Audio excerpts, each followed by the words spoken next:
بالله من الشيطان الرجيم بسم الله الرحمن الرحيم ما يلفظ من قول إلا لديه رقيب عتيد صدق الله العظيم۔ آج کا درس قرآن کا موضوع زبان کی حفاظت کے بارے میں ہے۔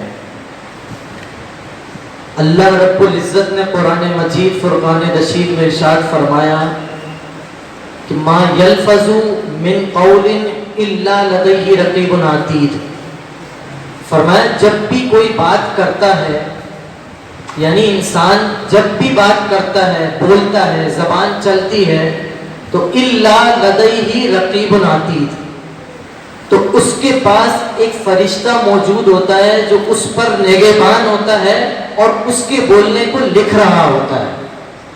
یعنی جب انسان بات کرتا ہے، اچھی بات کرتا ہے، بری بات کرتا ہے، تو فرشتہ لکھ رہا ہوتا ہے، اور پھر بروز قیامت بری باتوں پر انسان کی باز پرس ہوگی، لغزش ہوگی۔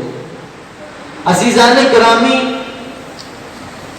زبان جو ہے اللہ رب العزت کی عجیب و غریب مصنوعات میں سے ایک چیز ہے۔ بظاہر تو یہ گوشت کا ٹکڑا ہے، لیکن اس کی دنیا کی تمام چیزوں پر تصرف ہے اس کا۔ یعنی انسان کے جو بقیہ اعضاء ہیں، ہاتھ، کان اور ناک وغیرہ، ان کی حکومت تو صرف ایک ہی اس پر ہے۔ جیسے ہاتھ کی حکومت ہاتھ تک محدود ہے، آنکھ کی حکومت آنکھ تک محدود ہے، مگر زبان ایسا عضو ہے جس کی حکومت انسان کے تمام اعضاء پر ہوتی ہے۔ یعنی اگر انسان کوئی اچھی بات کرتا ہے تو دل جو ہے وہ روشن ہو جاتا ہے، سکون میں آ جاتا ہے، اور جب بری بات کرتا ہے تو اس کا دل تاریک ہو جاتا ہے، اندھیرے میں آ جاتا ہے، سخت ہو جاتا ہے۔ تو زبان کے جو ہیں بہت ساری آفات اور شر ہیں، جیسے گالی گلوچ، جھوٹ، غیبت، چغلی اور لعن طعن کرتے ہیں، بہتان تراشی کرتے ہیں، یہ زبان کی آفات میں سے ہیں، اور یہ تمام گناہ کبیرہ ہے، اور یہ گناہ کبیرہ اسی زبان سے صادر ہوتے ہیں۔ اب غور کیجئے، جب اس کی آفت اتنی بڑی بڑی ہیں تو اس سے بچنا کتنا ضروری اور کتنا اہم ہے۔ حدیث مبارکہ میں آتا ہے کہ حضرت ابو سعید فرماتے ہیں اذا اصبح ابن آدم، جب ابن آدم یعنی آپ اور میں، انسان جب صبح کرتے ہیں، سو کر اٹھتے ہیں، تو انسان کے جو اعضاء ہیں وہ زبان کو بولتے ہیں کہ اے زبان تو اللہ سے ڈر ہمارے بارے میں، کیونکہ ہم سب کا تعلق تیرے ساتھ ہے۔ اگر تو سیدھی رہے گی تو ہم سب سیدھے رہیں گے، اگر تو ٹیڑھی ہو جائے گی تو ہم سب ٹیڑھے ہو جائیں گے۔ یہ حدیث مبارکہ کے الفاظ ہیں۔ اس کی مثال بالکل یوں سمجھیے، بہت آسان، کہ آپ بازار میں فروٹ لینے جاتے ہیں، آپ کو فروٹ والا جھوٹ کہتا ہے، خراب پھل دیتا ہے، یعنی زبان سے بولتا ہے کہ یہ میٹھا پھل ہے، اس کو لے جاؤ، حالانکہ اس کو پتہ ہے کہ یہ خراب ہے۔ اب اس نے آپ کو دے دیا، اس نے زبان سے جھوٹ بولا، شر پھیلایا۔ اب آپ آگے گئے، آپ کو پتہ چلا یہ خراب پھل ہے، اب وہ اپنا ریڑھا لے کے جا رہا ہے، آپ سے آنکھیں چھپا رہا ہے، یعنی پیر بھی استعمال کر رہا ہے، آنکھیں بھی استعمال کر رہا ہے، ہاتھ بھی استعمال کر رہا ہے، یعنی زبان کے شر سے اس کے تمام اعضاء گناہوں میں پڑ رہے ہیں۔ تو اس کا بہت آسان طریقہ یہ تھا سمجھنے کا۔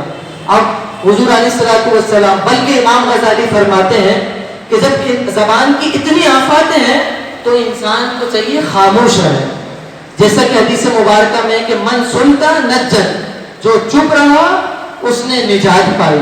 اب حضرت عقبہ بن عامر فرماتے کہ لقیت رسول اللہ صلی اللہ علیہ وسلم، فرماتے میری حضور علیہ السلام سے ملاقات ہوئی، فقلت له من نجات، میں نے آپ صلی اللہ سے کہا یا رسول اللہ صلی اللہ علیہ وسلم نجات کس چیز میں ہے؟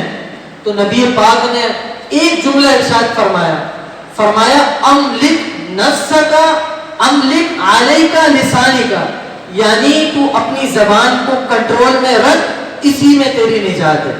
حضور نے صرف ایک جملہ ارشاد فرمایا کہ تیری نجات اسی میں ہے کہ تو زبان کو کنٹرول میں رکھ۔ اب دیکھیے حدیث مبارکہ سے پتہ لگتا ہے کہ زبان کو کنٹرول میں رکھنا کتنا ضروری ہے، اور اس میں خاموش رہنا اسی میں نجات ہے۔ بلکہ نبی کریم علیہ الصلوۃ والسلام نے فرمایا کہ اسی میں عبادت ہے، فرماتے ہیں کہ ایک لمحے کی خاموشی، یعنی اگر انسان ایک لمحے کے لیے خاموش ہو جائے تو سرکار فرما رہے ہیں کہ 60 سال نفلی عبادت رکھنے سے بہتر ہے. یعنی 60 سال اگر بندہ نفلی عبادت کرے اور وہ خاموش رہے تو خاموش رہنے والا 60 سال نفلی عبادت کرنے والے کا مقام پالے گا. تو یہ کس طرح احادیث مبارکہ میں خاموش رہنے کے فضیلتیں آئی ہیں. نبی کریم نے فرمایا کہ من کان یؤمن باللہ والیوم الآخر فلیقل خیرا او لیصمت. فرمایا کہ جو کوئی اللہ پر اور قیامت پر ایمان رکھتا ہے تو اسے چاہیے کہ وہ خیر کی بات کہے یا پھر خاموش رہے.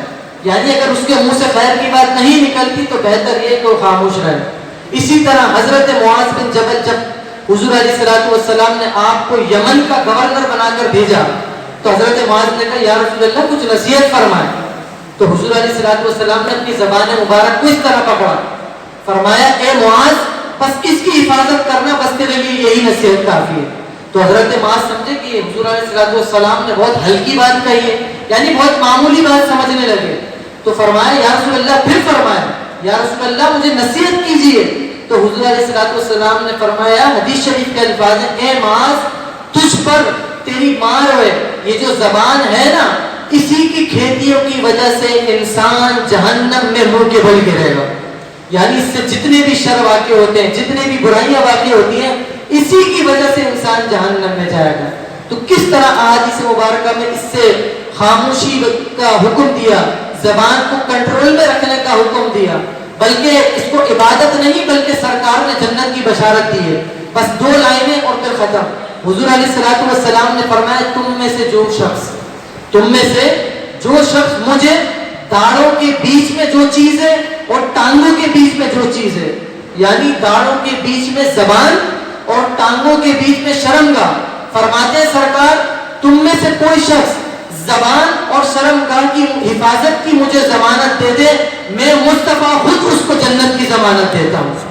کتنی بڑی نعمت ہے. سرکار مصطفیٰ کی زبان سے جنت کی بشارت ہے. اور ایک مومن کے لیے اس کو اتنا کافی ہے, ایک مومن کے لیے کہ اگر اس کو جنت کی بشارت مل جائے, آپ اور مجھے اگر جنت کی بشارت مل جائے تو ہم سب کا تو بیڑا پار ہے. جنت حاصل کرنا ایک مشکل کام ہے, یعنی اپنے آپ کو نیکیوں میں ڈھالنا, نماز پڑھنا, عبادت کرنا, رب کو راضی کرنا. لیکن میرے مصطفیٰ کی کرم نوازی دیکھیں, صرف ایک قاعدہ بیان فرما دیا سرکار نے فرمایا زبان اور شرمگاہ کی تم مجھے حفاظت کی ضمانت دے دو, میں مصطفیٰ خود اس کو جنت کی ضمانت دیتا ہوں. تو دیکھیے کس طرح عظیم نعمت ہے خاموشی. تو ہمیں چاہیے کہ فضول گوئی سے بچیں, بری باتوں سے, گالم گلوچ سے, غیبت سے. یہ بہت عام ہو گئی ہے غیبت, چغلی. غیبت کا تو قرآن میں حدیث میں کہ غیبت کرنا ایسا ہے جیسے اپنے مردہ بھائی کا گوشت کھانا. چغلی کی بھی بڑی وعیدیں آئی ہیں, لعن طعن کی, گالم گلوچ کی. ہم لوگ کسی کا کوئی مر جاتا ہے تو ہم اللہ کی شان میں ایسے ایسے الفاظ کہتے ہیں کہ معاذ اللہ, یا اللہ تجھے یہی ملتا ہے, ابھی اس کی عمر ہی کیا تھی. یعنی ہم کتنی غلط باتیں استعمال کرتے ہیں. اللہ کی رضا میں راضی رہنا سیکھیے, زبان کو درود شریف سے اپنی زبانوں کو تر رکھیے. آپ پریشان ہیں, ڈپریشن میں ہیں, درود شریف پڑھیے. پریشانی بڑھ رہی ہے, درود شریف پڑھاتے جائیے, اللہ آپ پر کرم کرے گا.